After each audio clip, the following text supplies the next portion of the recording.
I was intrigued when I heard that the theme of this evening's event was Beauty Will Save America, Dostoevsky's preposterous statement that beauty will save the world. And then I was alarmed when I was invited to be the keynote. I asked Johnny, I said, have you ever invited a poet to give the keynote? And he said, of course not. I guess you are forewarned. I thought what I would do is I would begin with a poem, and then I'm going to make what are actually quite serious remarks about the nature of beauty, because I think the very fact that ISI has chosen beauty as the topic at this moment in our political history and this moment in our culture history is significant, and I would not be honoring it if I didn't take it seriously. Feel free to throw your dinner rolls at me if I get too tedious. I want to begin with a short poem about beauty. In this case, the beauty that is actually embodied in some people who nature has made better looking than others. It gives them a special power. This is called Pity the Beautiful. Pity the beautiful, the dolls and the dishes, the babes with big daddies granting their wishes. Pity the pretty boys, the hunks and Apollos, the golden lads whom success always follows, the hotties, the knockouts, the 10s out of 10, the drop dead gorgeous, the great leading men. Pity the faded, the bloated, the blousy, the paunchy Adonis whose luck's gone lousy. Pity the gods, no longer divine. Pity the night, the stars lose their shine. I'm not telling anybody in this room something you don't already know when I say that we live in a broken culture. We live in a broken society. Our social, our political, our artistic systems are in perpetual crisis. Education is failing, civic participation is failing, even marriage and birth rates are falling. By most measures, happiness is falling in this country. Despite the economic affluence and the freedom that we afford. Now, we are probably all asking ourselves, how did this happen? And what do we do to correct it? I want to offer you a very simple explanation that both the cause and the solution of this are involved in our understanding of what beauty is and the place that we put it in our education, our culture, our society. And if you give me 20 minutes, I'll try to explain it. And there is no group in the United States that needs to hear this more than American conservatives. Because for half a century, we've turned our back on culture, and now all we do is complain about it. We don't see the positive solutions coming from the right. And if we don't change our attitudes, our behaviors soon, there won't be much left to save. One of the things that worries me is I never hear anybody, really for the last 10 years, talk about American civilization. We've given up the very notion that we have a civilization. We complain about the culture, the society, the economy, and beauty is at the core. Now, just the word beauty feels slightly old-fashioned. It seems like it's a term that's been left over from not the previous century, but the century before that. You never hear philosophers or art critics talking about beauty without quotations around it. I think one of the problems I had as chairman of the NEA of finally convincing the National Council on the Arts to award Andrew Wyeth the National Medal of Arts was that his work was too beautiful. It wasn't aggressive and ugly and with all of the things that were the counters of contemporary art. But the absence of beauty has left a hole in our thinking, in our art, in our philosophy, our education, our political, civic, and religious life. And I believe that the rehabilitation of beauty as both a concept and a value will prove enormously useful to America's culture and American society in general.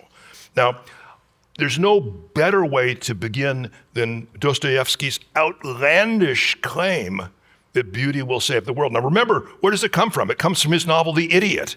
It's spoken by the idiot. And it's this thing that he says after essentially a failed life of trying to live in a Christ-like way. So even in the context of Dostoevsky, you're not quite sure if Dostoevsky believes, what they're saying. And I think you could add a couple of other famous quotations. John Keats's truth is beauty, beauty, truth.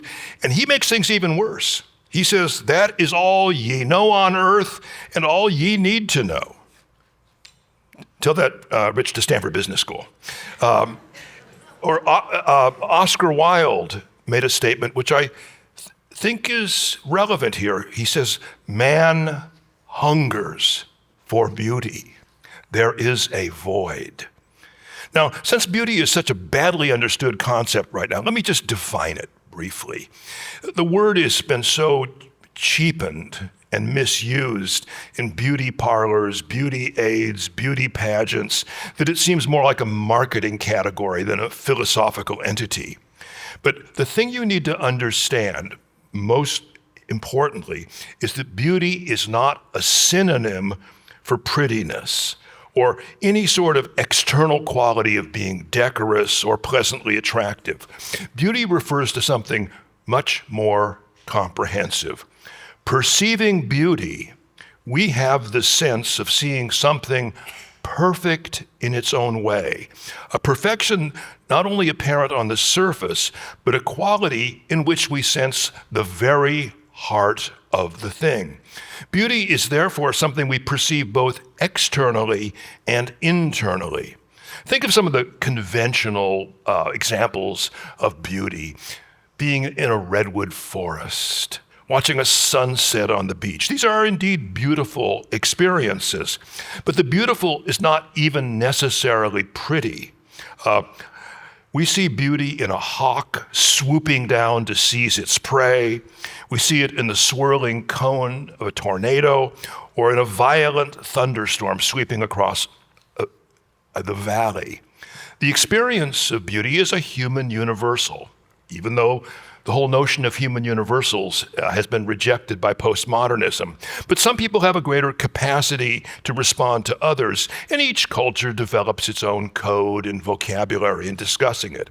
But beauty always has an odd and singular effect upon us. So singular, in fact, that the experience of beauty is the right place to start in understanding it. What happens when we confront the beautiful? I think it's best described as something that happens in 4 stages. First is the arresting of attention. Is there anyone in this room who is not too busy, who is not preoccupied by too many other things? I think this has been true through all of human history, but suddenly the first thing that happens in beauty is a moment of stillness, an unexpected slowing down to saturate ourselves in something we're perceiving. And almost immediately we understand the reason that we want to arrest our attention, we want to linger, is that there is a thrill of pleasure, an unusual thrill that seems often disproportionate to the object that we're looking at. Why would a bird, why would a clump of flowers, why would a song or an image fill us with such joy? The pleasure is both physical and mental, affecting our senses, our mind, our emotions, and it's also strangely disinterested. We don't necessarily need to possess the object. We don't want to buy the object, but it's we simply want to be in its presence. In fact, the word pleasure is probably misleading. It's too mild. What beauty gives us is a mysterious joy, a complex emotion that, unlike pleasure, is usually beyond our personal power to control or possess. I can go to the drugstore and buy a candy bar that gives me pleasure. I don't know anywhere that sells me joy. And then the arresting of attention, this thrill of pleasure, converge, and we suddenly get a heightened perception of the shape and meaning of things. We experience the thrill of seeing beyond our normal sense of the world. The vision may be disturbing because when we see a hawk seizing its prey, we understand something about the natural order that might be more comfortable to ignore.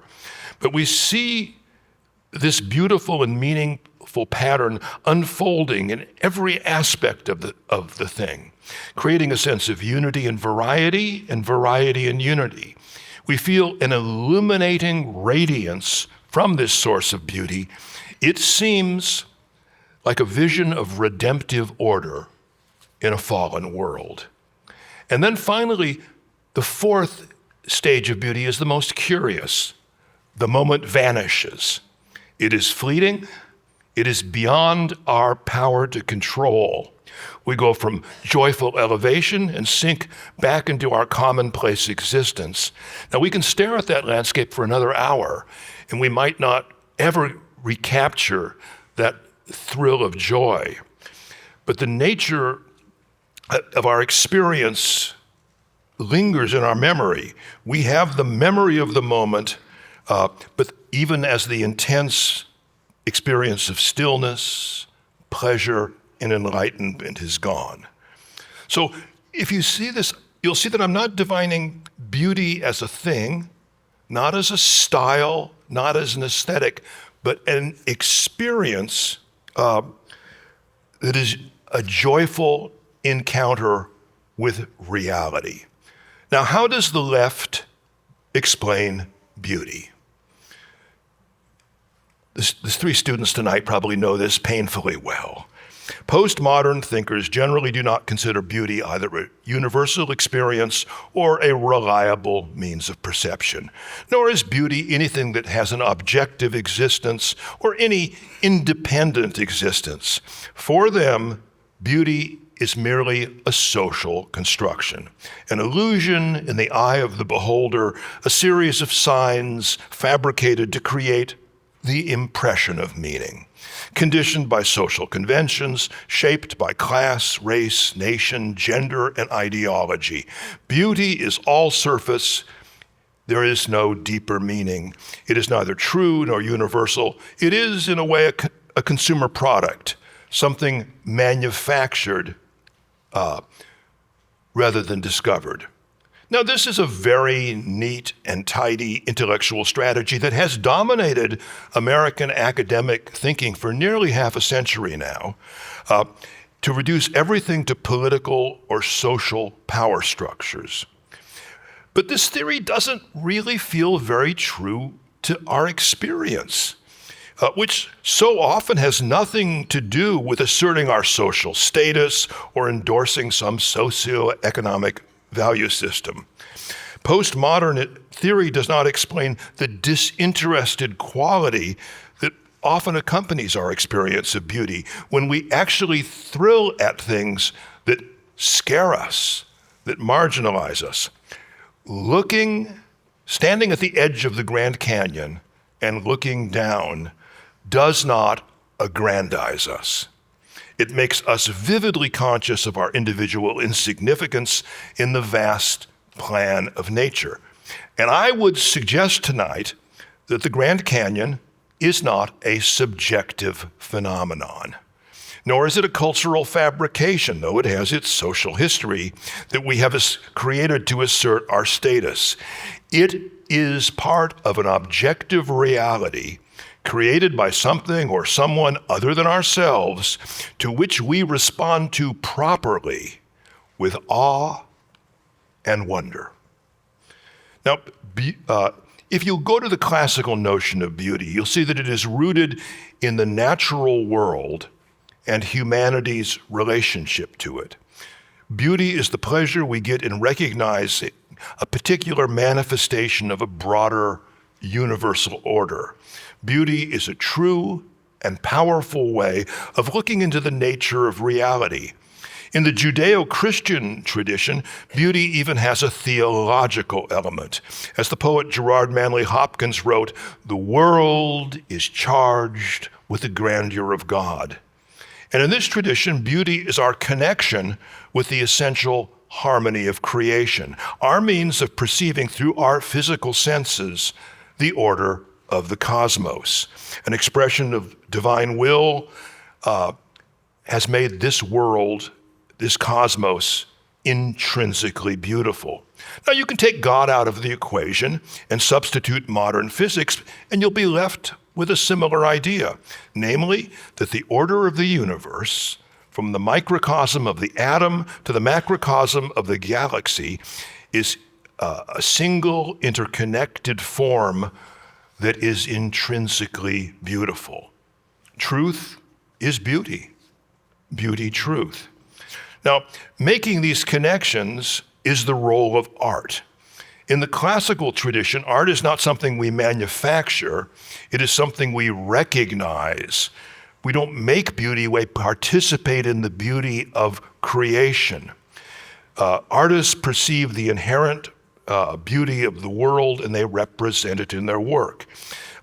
And to quote Thomas Aquinas, beauty makes us delight in the very act of knowing. Beauty gives us pleasure as we recognize the hidden forms of the universe. It is the highest and most complete integrative form of human understanding. We find, to borrow two lines from Shakespeare, tongues in trees, books in running brooks, sermons in stone, and good in everything. People are transfixed by beauty because they intuitively know something significant is happening. They feel a deep human hunger being satisfied, and once someone has experienced beauty, they long for more. As Wilde said, "Man is hungry for beauty. There is a void." Everyone in this room has traveled repeatedly, thousands of miles, simply to be in the presence of something they know to be beautiful. This is not a sophisticated thing, it's a thing that everyone tries to participate in. Because we feel a hunger for pleasure that leads to meaning. Most of our pleasures don't lead to much, but beauty actually brings all of the parts of our nature together. Now, you are a very polite and indulgent audience. You've listened to a poet up here quoting Thomas Aquinas, quoting Shakespeare, talking about beauty. For God's sakes, what is Johnny thinking by inviting this fellow? Beauty is nice, but it's soft, it's vague, it's a luxury. It's very remote from the things that matter most: money, power, politics. America has been a self-proclaimed practical nation since its first Puritan settlers arrived. These people saw little purpose in beauty per se, and their pragmatism has been a great strength in building this country. Americans, especially successful Americans, believe that the important things in society are best expressed in numbers, in ideas, the language of politics, business, finance, and science. These are the great abstract and pragmatic languages that can literally move mountains, break atoms. But I warn that they are not universal languages. The trouble with our pragmatic worldview, and this is my main point tonight, is that it isn't very practical. most of the time, most of the world, nearly all of the time, understands things not as numbers, not as concepts, but only as totalities.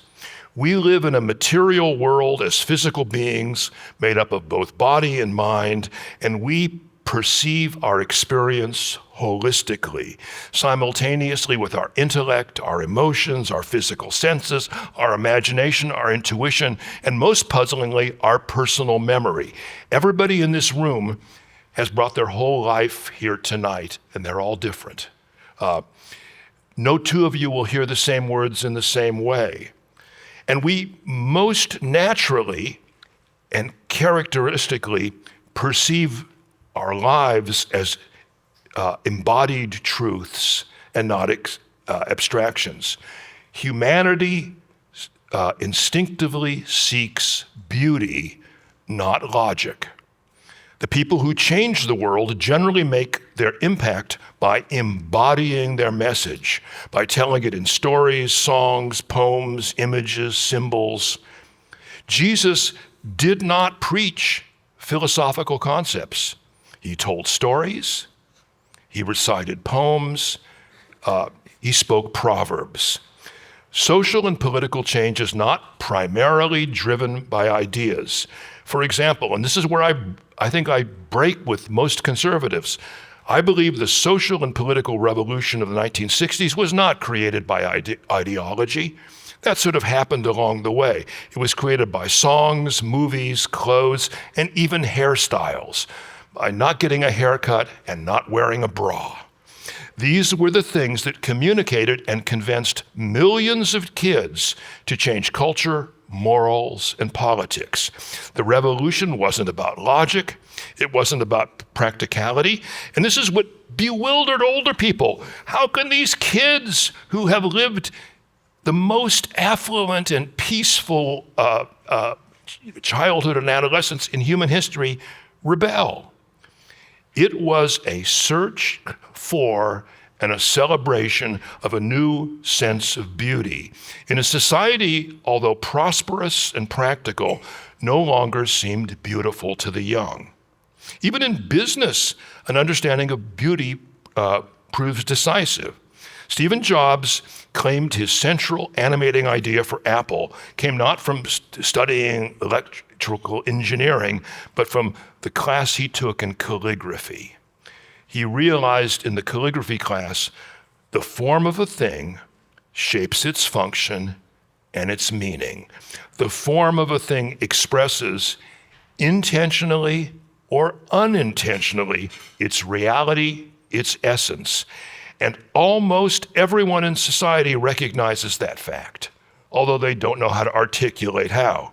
The failure of the public sector in the United States is embodied in thousands of ugly buildings and sterile public places. These places have been built practically. They're pragmatic and functional in every respect, except in practice. Since they communicate to the average person that a citizen is just a number in a game of cost efficiency and crowd management. The experience that Americans have walking up the steps of the Lincoln Memorial is the experience of beauty, the embodiment of our political vision, the beauty of democracy expressed in great architecture, great sculpture, great landscape, and even great language calligraphically engraved on the very walls of the memorial. This is the moment that Frank Capra captured in Mr. Smith Goes to Washington. By contrast, if you go about a mile away to the FBI headquarters, you find something that is disconcerting, dehumanizing, and alienating.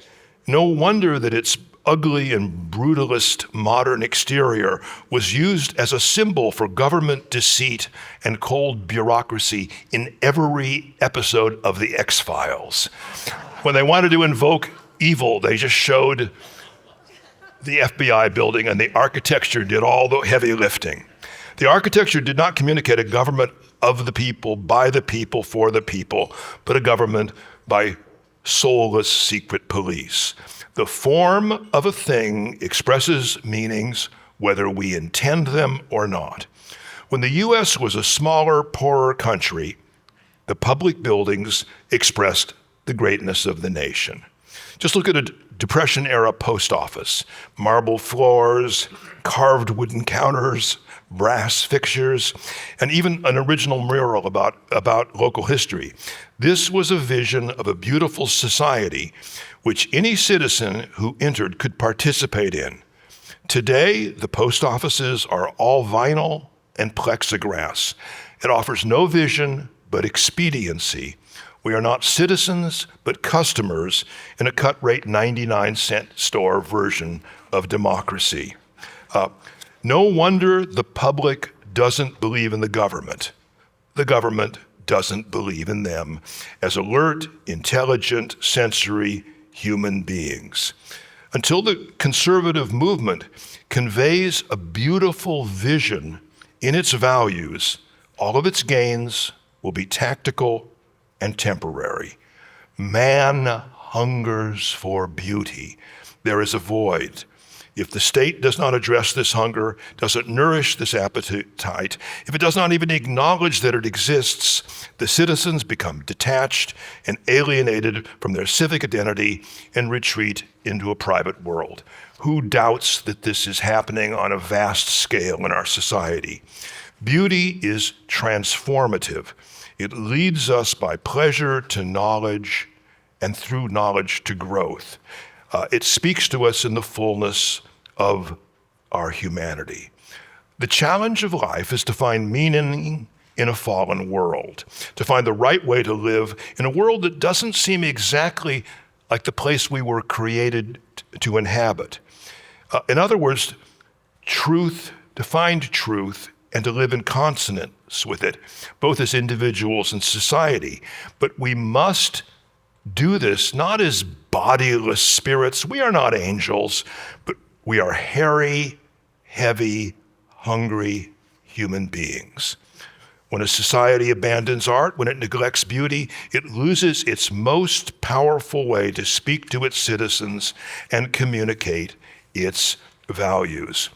When Dostoevsky said, "Beauty will save the world," he was not issuing a social formula. He was, as Solzhenitsyn says, uttering a prophecy. And this is a prophecy that conservatives need to hear. What he implied is that without beauty, there is no practical way to change the world, no universal means of communication and inspiration that will suffice, no more powerful way for humanity to know and love the good and the true. Man is hungry for beauty. There is a void. Beauty teaches us to read the world and find tongues in trees, books in running brooks, sermons in stones, and good in everything. The world is charged by the grandeur of God, but it is not an abstract or intangible grandeur. It surrounds us. We feel it. We are, by our very natures, drawn to this glory, this beauty. We ignore it at the risk of misunderstanding ourselves, the world, and the cosmos, because beauty will change the world. Thank you so much. Thank you. Thank you very much.